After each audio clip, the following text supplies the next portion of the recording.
What's going on, everybody? This is Jacob Shoup. You're watching the Tom O'Brien Show. I hope you all have had a fantastic day. Man, I've been running around all day. Of course, we had live trading Fridays with Larry Pesavento. That went off without a hitch. You go to our front page right here, look at live trading Fridays. The subscription is for 2 sessions, so you'll get to go all throughout the month of May. That is the second and fourth Friday of every month from 9 a.m. to noon Eastern time. Very good. And then, of course, just running around doing some other stuff. Then I was able to take a look at the market, and wow. I mean, hey, listen, you're up 0.68% right now, okay? Again, somewhat low volume here on the day. Let's take a look here. Yeah, it's been doing the whole thing. So you get a sell-off about 130, reach the low, crest and break through that 547, come right back up. I don't like the low volumeness, and really even looking at the, the yearly chart, I mean, this is very, very choppy, right? Almost kind of toppy action. We'll see what happens. I think things are still kind of in a tough spot. I saw this headline today, is a lot of he said, she said. This idea that I guess Trump is talking to China, and then China says they're not talking with America.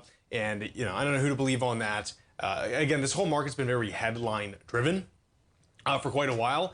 At least you look at some other stuff like in the bonds, you do have rates coming down. Okay, so that is somewhat positive. The Japanese USD Japanese yen recovering just a little bit right now, which is very positive as well. I think we might be green for the week.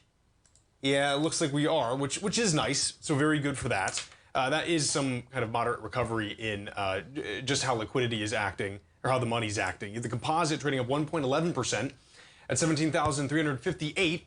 Up 194 points. See the Dow Jones Industrial almost flat, but still above 40,000 at 40,109.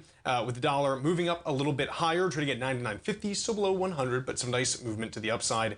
Crude oil trading up 0.67%. You have gold coming down for sure, which is nice. At least you're in equities. You have copper trading off about 0.47% at 483, and then silver. Silver's off 1.95%.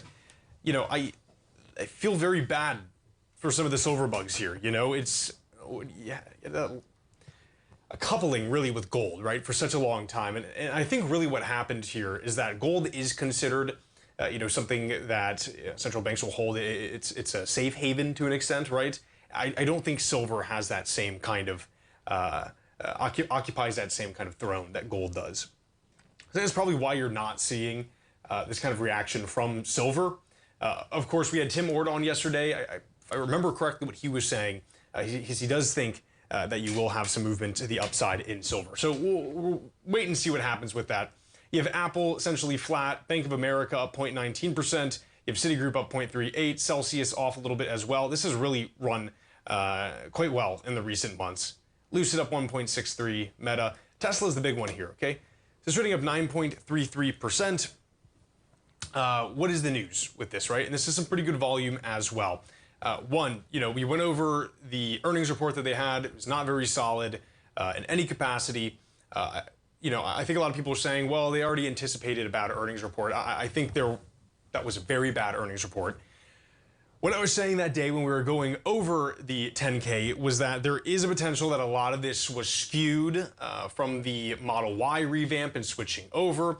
We will have to wait for the next kind of shipment reports and registration reports over the next few months to see if that really was the case. And, excluding that, the company would have done well. I've been seeing a lot of things online with people sharing emails from Tesla that are basically giving about $2,000 credit to anyone who wants to buy a new Model Y that had purchased one in the past. I don't know if that's necessarily bullish in any way. I mean, is that, maybe it kind of suggests that they're having a really hard time selling these things, So, and what I would say too, you would kind of anticipate a lot of hype around the new Model Y. And I think in the first kind of 2 weeks you saw that, and it seems like we might be trailing off a little bit on that. Point being is we're gonna have to keep watching this very closely. What's going on today with this up 9.16%.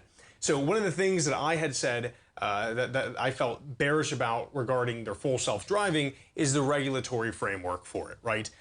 Just because they can get it working within June does not mean whatsoever that this will be widely adopted very quickly, that it'll even be legal to do in some areas. So I guess the news here is that Trump's transportation secretary, he unveiled new automated vehicle framework as part of an innovation agenda.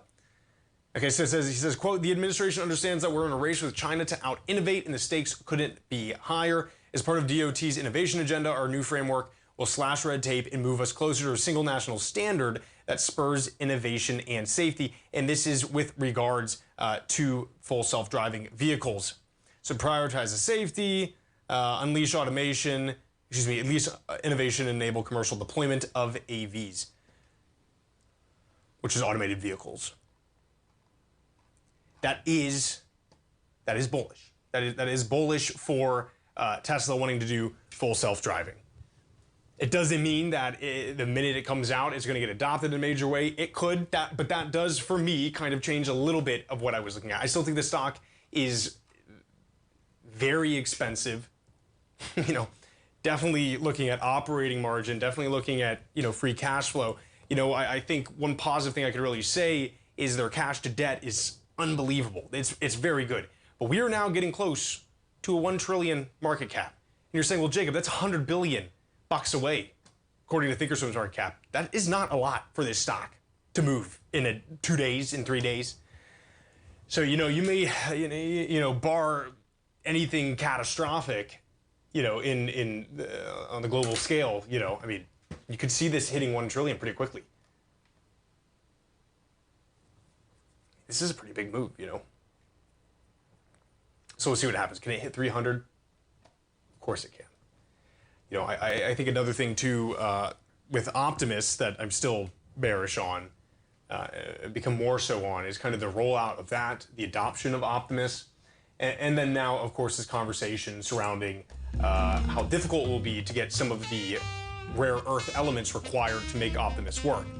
Those same rare earth elements are used in the motors for electric vehicles as well. So I'm curious if that has any kind of impact. So right there, folks, we'll be right back. We have a few other equities to look at during this hour.